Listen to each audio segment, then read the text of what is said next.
The year is 1937. Lord Edwin George Milden, 15th Earl of Streatham, dies without issue. His solicitors go through his belongings and find a box containing information relating to the Earl's father, William Charles Milden. A manuscript with a most remarkable and somewhat familiar story was found. It told of how, in the 1860s, the 11-year-old William Milden ran away from home, making his way to Bristol to board a ship bound for Africa. Unfortunately, somewhere off the coast of West Africa, the ship and all the crew, bar one, were lost in a storm. The lucky survivor was young William, who made his way to shore and into the hearts of a large family of gorillas, where he was to spend the next 15 years. Hello and welcome to another instalment of Beyond the Book from Book Time with Elvis with me, Mark. And you have by now probably guessed the book we're going to talk about today is Edgar Rice Burroughs' 1912 book, Tarzan of the Apes. This book has first and second book in it, you see, but it's the first one there, Tarzan of the Apes. But what you probably didn't guess is that today we have a twofer. 2 books for the price of one. Our second book being Kipling's The Jungle Book, published in 1894. And in a second, you'll see as to why that is. Going back to the story of William Milden, although an interesting one, it is in fact sheer fantasy, and it never happened.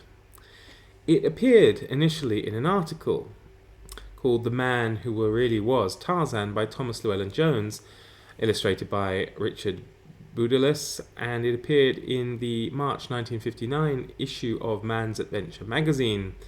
The subtext was the incredible but true saga of William Milden, who lived for 15 years as Ape Man and Jungle King. I will leave a link below to the article because you may find it interesting reading, although, as I say, it is complete and utter nonsense fantasy. It isn't true. Several things gave the article away as a hoax. Among them is that conveniently all the supposed newspaper articles relating to the events at the time they happened seem to have disappeared, even from the archives. And of course the chief giveaway is that there are no Earls of Streatham. They don't exist. So to be the 14th Earl or the 15th Earl of something that doesn't exist is meaningless. Of course, in 1959 there was no way to do a quick Google search and find the truth. Why was it perpetrated? I don't know. Perhaps to discredit Burroughs, but what was the point of that? He's already been dead by 9 years for 9 years by the time the article came out. So I don't really see the point of it.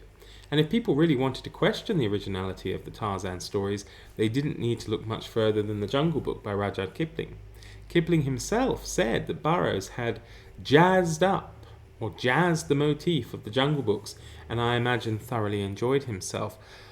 However, of course, Burroughs himself always maintained he came up with the idea of a boy raised by wild animals all by himself and wasn't influenced by anyone at all, though I find that quite hard to believe, especially given his kind of track record. If you look, for example, at Arthur Conan Doyle's 1912 book, The Lost World, and then compare it to the, I forget if it's 1915, 1916, work by Burroughs, The Land That Time Forgot, there are some very obvious similarities, and it'd be hard-pressed to prove that, Burroughs wasn't influenced by Doyle's book in that case, so why shouldn't he have been influenced in any other case?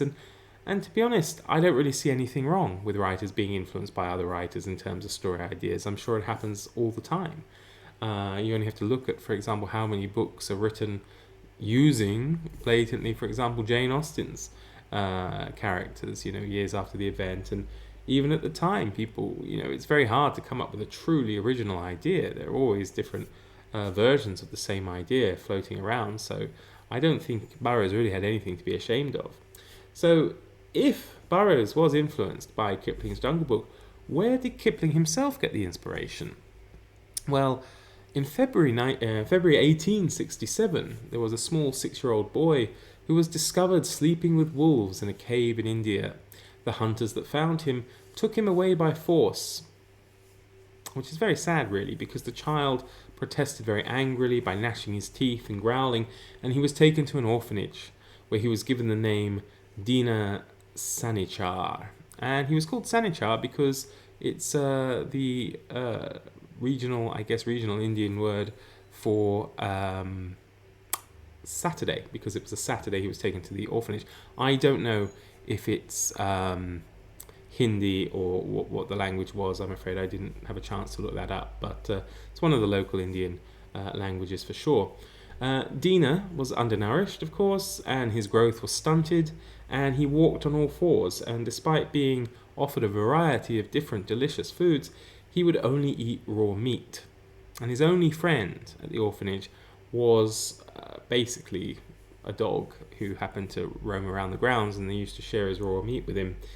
This real-life Mowgli, the man cub, would live with humans for more than 20 years, and in all that time he would never learn to speak. And I was shocked because in my research some experts said that there is a crucial time where if a child doesn't learn to speak, they'll lose that ability forever. I don't know if that's true. I didn't go super deep into it, but it seems it seems like it could be true, or also it really couldn't. So I really don't know. If you do know, let me know, because it's fascinating to think that somebody can end up dumb or mute just because they missed that window of learning to speak. But still, he didn't. And bizarrely, he took up smoking, though. He took up smoking as a way to cope with things. So he wouldn't eat food other than raw meat. He wouldn't necessarily want to walk around on two legs. But he did take up smoking and became a very, very heavy smoker indeed, which probably contributed to his early death from tuberculosis in 1895. It is a very tragic story, I think, and poor Dina must have lived a very isolated, lonely and confused existence. I can't imagine what it would have been like to be taken out from the, living with wild animals from the age of 6, not being able to speak or communicate, and all the, motor ability that you've learned has been along the lines of, the wild fauna rather than, humans that you would have coexisted with normally. So it's very sad. And shockingly, though, while researching this, I found it's not even that unusual. There have been numerous so-called feral children all around the world, even fairly recently, that have been, raised by animals either by accident or due to parental negligence. That's what I find horrific. I really fell down the rabbit hole of these stories, which of course I will not relate them all here, but it is very interesting. It really is, and perhaps I should do a video on the various rabbit holes I found myself going down in the course of, different research and reading and things for BookTube. But yeah, it isn't the first time, and certainly wasn't the last time, so there we go. It's very likely that Kipling based Mowgli on the story of Dina, and if Burroughs based Tarzan on a jazzed up version of Mowgli, then Tarzan also to some degree has to be based on Dina as well.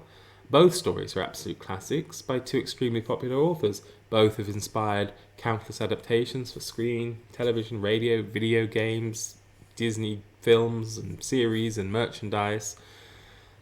To be honest, I have yet to read Tarzan. I'm going to read it next week as part of the August of Adventures event that I'm doing in conjunction with Sean D. Standfast and Mark Richardson from Richardson Reads. And it doesn't have any bearing on it for me at all, whether or not he was influenced by the Jungle Book. And to be honest, it maybe adds value, in my opinion, to both books, So there we go. Thank you ever so much for watching. Can't wait to see you all again next time. Do take care. Bye for now.